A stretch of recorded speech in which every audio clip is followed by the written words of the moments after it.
Global Health Invest er en investeringsafdeling, der er noteret på Nasdaq i København. Vi investerer i globale, profitable, meget innovative selskaber, og der er kun 25 aktier i porteføljen. De er håndplukket, så det er en meget koncentreret og meget fokuseret portefølje. Jeg er en passioneret healthcare investor. Jeg har mere end 20 års erfaring, hvor jeg har investeret bredt, både i Europa og også i særdeleshed i USA. Healthcare-sektoren er en meget attraktiv sektor. Den har haft historisk meget høj vækst, højere end gennemsnittet, og OECD forventer også en højere vækst i de næste 10 år.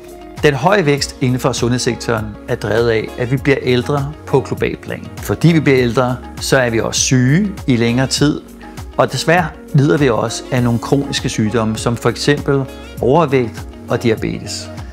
I Global Health Invest læser vi investeringsanalyser, men vi bruger rigtig meget tid på at gå lidt bag tallene. Så vi tager på medicinale konferencer, videnskabelige konferencer, hvor den nyeste forskning bliver fremlagt, og vi får adgangen til den nyeste information.